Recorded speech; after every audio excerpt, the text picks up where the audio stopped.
Bonjour à toutes et à toutes, aujourd'hui on se retrouve dans une nouvelle vidéo un peu différente des autres parce qu'on vous emmène cette fois-ci en Indonésie. Et plus précisément à Gili Trawangan, une petite île à côté de Bali. On a vu des choses magnifiques, sauf qu'on a dû rentrer parce que je suis tombée malade là-bas, donc j'ai attrapé une intoxication alimentaire. La tourista. Donc la tourista, ouais. Du coup j'ai tellement vomi que ça a fait vomir Alex. On a dû retourner sur l'île de Bali en bateau. Arrivé à Ahmed, donc qui était le plus proche, on a dû trouver un taxi pour nous emmener jusqu'à l'hôpital.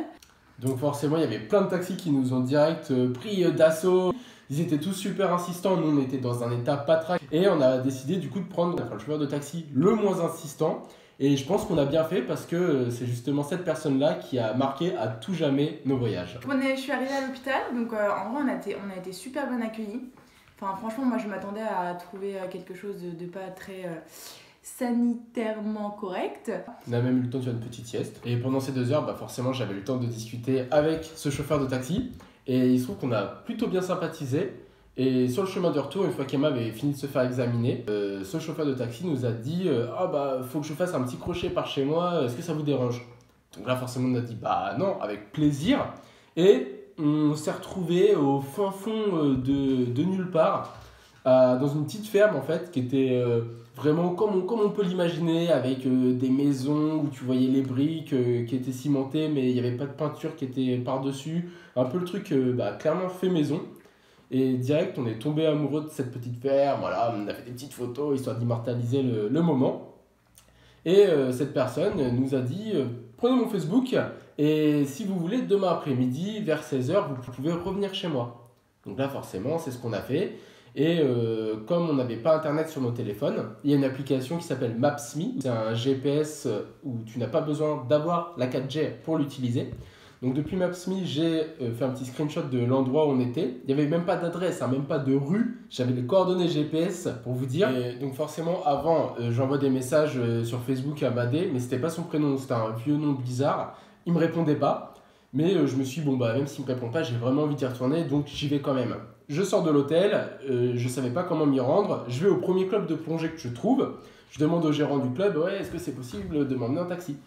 De m'appeler un taxi. Et là, le gérant il me dit hop, c'est bon, t'inquiète, je fais aussi taxi, plongée et taxi. Bon, on y va en scooter, bim, sans casque, évidemment, ça sert à rien de le préciser dans ces pays-là. Il me dépose devant la ferme, et là, je me retrouve tout seul, voué à moi-même, sans téléphone pour contacter qui que ce soit si jamais il m'arrivait quelque chose. Et je décide donc d'entrer dans cette ferme, et là, je trouve seulement la femme de Madé, et je ne trouve pas Madé en question.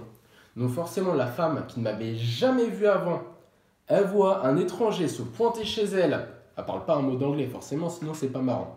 Donc moi, j'essaie de lui mimer, j'ai vu ton mari, où est-il? Mais forcément, elle avait plus peur qu'autre chose, la pauvre. Donc on a fait tout le tour du village pour essayer de trouver quelqu'un qui savait parler anglais. Et on a trouvé.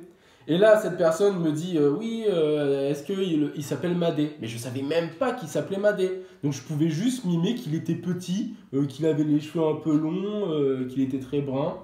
Donc super compliqué de mimer ça. Mais le mec super sympa, il m'a dit ok, je pense savoir de qui tu me parles. Il est au cockfighting, donc au combat de coq. Il revient dans 20 minutes. Alors en attendant, si tu veux, tu peux te poser avec les enfants dans le salon et tu regardes des dessins animés.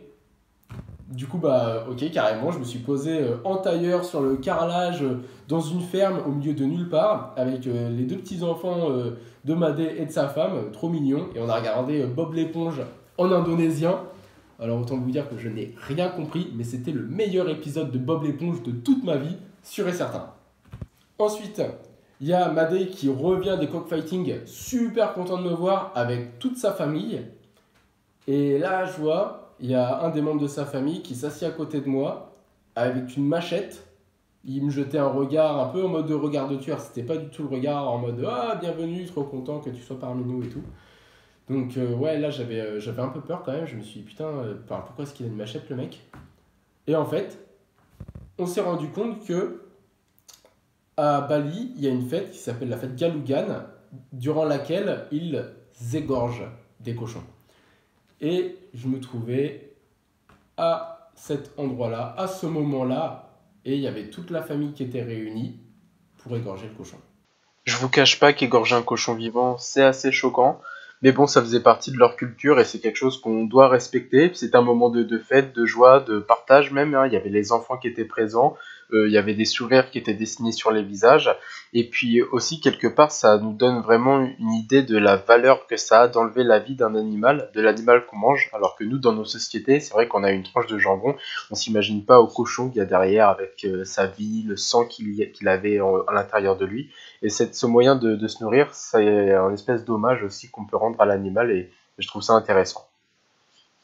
Voilà, donc après avoir fait ça, le soir, je suis resté, j'ai eu de la chance, ils m'ont invité pour dîner, pas pour dîner le cochon, enfin, c'était le lendemain ça, mais pour dîner voilà, du riz, de la viande et autres, en regardant un petit match de foot, c'était le FC Bali qui jouait, et franchement c'était super, avec des petites bières, de l'alcool de riz, franchement bonne soirée, et puis ensuite Madé, il m'a ramené à l'hôtel. Ensuite, le lendemain matin, moi je suis venue avec eux. Donc on était invités à un cockfighting. Du coup, c'est fighting, donc combattre en anglais. Du coup, les poulets, enfin c'était quoi? C'était des coqs? Ouais, c'est des coqs. Ils avaient des espèces de grosses lames sur les papates.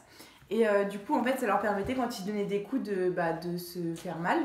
Et donc à la fin, il y avait un poulet gagnant, un coq gagnant. Donc c'était un coq par famille, on pouvait parier. Nous, on a parié sur le coq de Madé, mais malheureusement, il a perdu.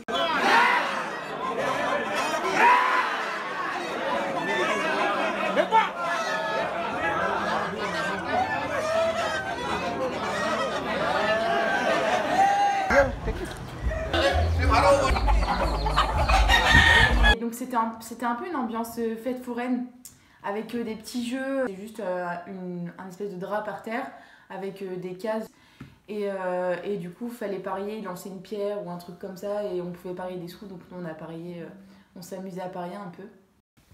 Et ça nous a ruinés. Merci d'avoir regardé cette vidéo jusqu'au bout, j'espère qu'elle vous a plu. N'hésitez pas à vous abonner et à liker. Et on se retrouve très prochainement pour la partie 2 de Choc de culture à Bali. Et dites-nous ce que vous en avez pensé en commentaire.